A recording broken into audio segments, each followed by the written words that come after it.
आज जो मैं वीडियो में विश्लेषण लेके आया हूँ हर एक इन्वेस्टर के लिए काफ़ी इम्पोर्टेंट है। क्या म्यूचुअल फंड इन्वेस्टर को रिस्क लेना चाहिए?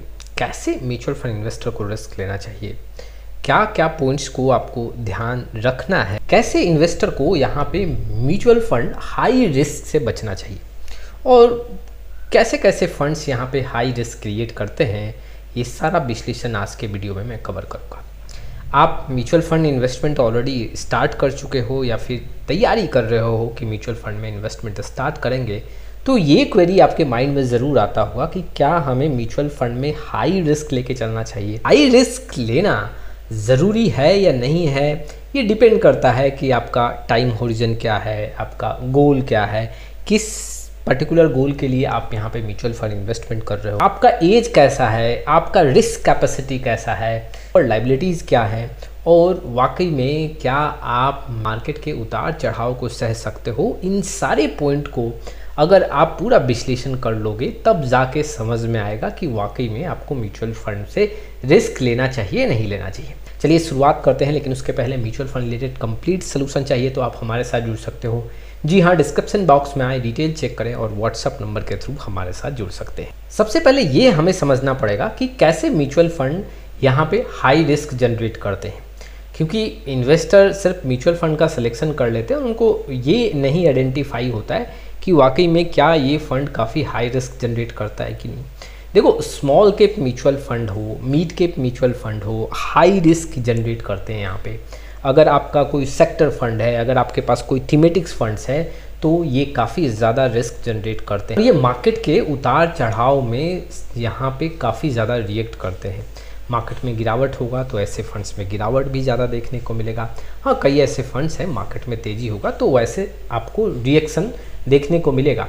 कुछ इंटरनेशनल फंड्स में भी यहाँ पे काफ़ी ज़्यादा हाई रिस्क जनरेट होता है।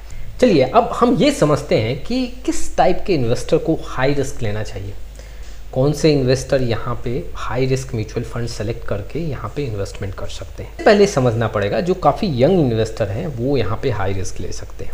35 साल से कम उम्र के जो भी इन्वेस्टर हैं, जी हाँ, वो यहाँ पे हाई रिस्क ले सकते हैं, क्योंकि देखो ऐसे इन्वेस्टर के पास समय काफ़ी ज़्यादा होता है, वो समय दे सकते हैं 10 साल 15 साल, और म्यूचुअल फंड में 10 से 15 साल का समय काफ़ी अच्छा समय माना जाता है।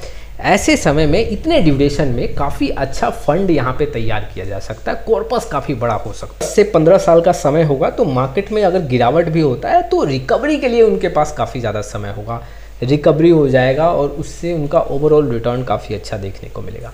ऐसे इन्वेस्टर के पास समय ज़्यादा होता है तो जो एक इमोशनल डिसीजन होता है मार्केट को देख के तुरंत कुछ नेगेटिव डिसीजन लेना, वो यहाँ पे नहीं देखने को मिलेगा, जिससे उनका नुकसान होने का चांस काफ़ी कम होगा और लॉन्ग टाइम में कंपाउंडिंग का फ़ायदा ज़्यादा मिलता है। तो 35 साल के कम उम्र के जो इन्वेस्टर है उनको यहाँ पे हाई रिस्क लेना चाहिए। तो मैंने एज वाइज आपके सामने डेटा रखा।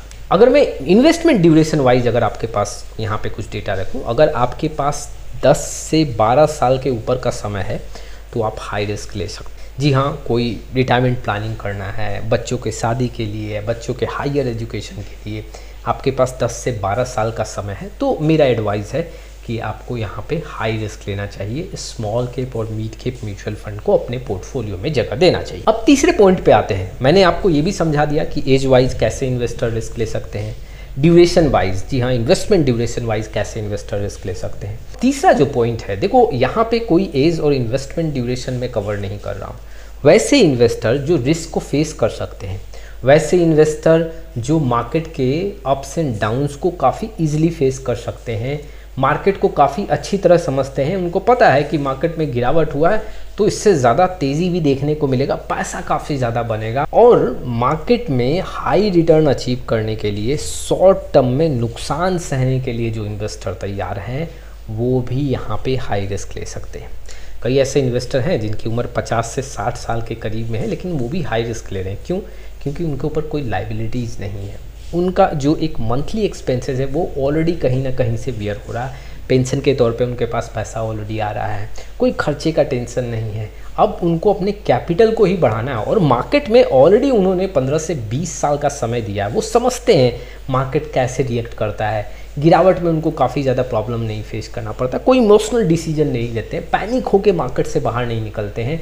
तो वैसे इन्वेस्टर भी हाई रिस्क ले सकते हैं, लेकिन ये person to person, investor to investor depend करता है। और थोड़ा सिंप्लीफाई करता हूँ कि कैसे इन्वेस्टर को हाई रिस्क नहीं लेना चाहिए, कैसे इन्वेस्टर को मिड कैप और स्मॉल कैप में म्यूचुअल फंड में पैसा नहीं लगाना चाहिए। मैंने कई ऐसे वीडियो पब्लिश किया हूँ जिसमें मैंने इन्वेस्टर के सामने ये तथ्य रखा है कि कैसे इन्वेस्टर को मिड और स्मॉल कैप म्यूचुअल फंड में पैसा लगाना चाहिए।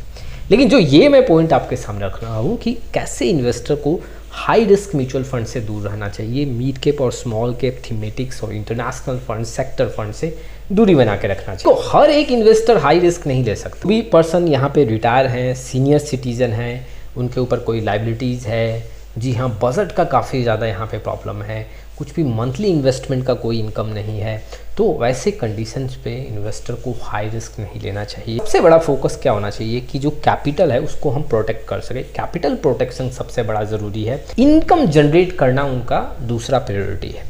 तो ये 2 पॉइंट के बेसिस पे जो रिटायर पर्सन है, जो सीनियर सिटीजन है, उनको यहाँ पे काफ़ी हाई रिस्क लेके नहीं चलना चाहिए। देखो, जो भी इन्वेस्टर काफ़ी शॉर्ट टाइम के लिए म्यूचुअल फंड में पैसा लगा रहा है, शॉर्ट टर्म कॉल के लिए, तो वैसे इन्वेस्टर के लिए भी मैं एडवाइस नहीं करूंगा कि आपको हाई रिस्क प्रोडक्ट पे इन्वेस्ट करना चाहिए, specially high risk mutual fund पे, जैसे कि स्मॉल कैप, मिड कैप या सेक्टर फंड, थीमेटिक्स फंड्स या इंटरनेशनल फंड्स में पैसा लगाना चाहिए। क्योंकि कई ऐसे इन्वेस्टर हैं, मान लो कि 2 साल के बाद उनको कोई गाड़ी खरीदना है, 2 साल के बाद कोई उनको बहुत बड़े फंड का रिक्वायरमेंट है, तो वैसे इन्वेस्टर को हाई रिस्क म्यूचुअल फंड में पैसा नहीं लगाना चाहिए। तीसरे पॉइंट की बात करता हूँ। देखो, बहुत ऐसे इन्वेस्टर हैं जो इमोशनल स्ट्रेस को हैंडल नहीं कर पाते।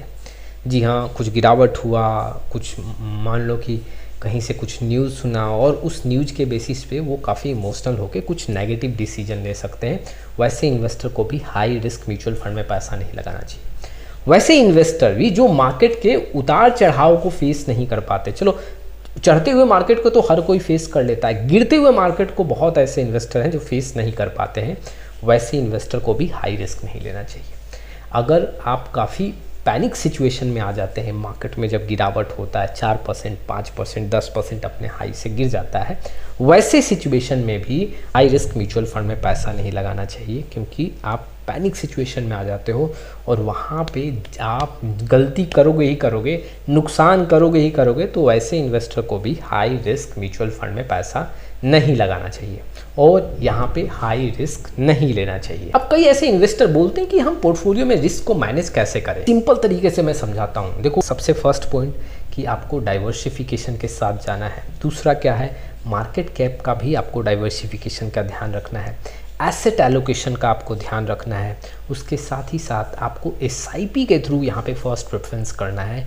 इन्वेस्टमेंट करना है तो एसआईपी के थ्रू आप इन्वेस्टमेंट करो और हर साल आपको रीबैलेंसिंग करना है, अपने म्यूचुअल फंड का रिव्यू करना है। इन सारे पॉइंट का अगर आप ख्याल रखते हो तो वाकई में हाई रिस्क जो है वो आपको एक अच्छा रिजल्ट देगा। जी हाँ, जो भी आप रिस्क ले रहे हो उसका अच्छा रिटर्न आपको मिलेगा। इन सारे पॉइंट्स को स्किप करते हो तो आप रिस्क तो ले रहे हो, लेकिन वो कैलकुलेटिव रिस्क नहीं है।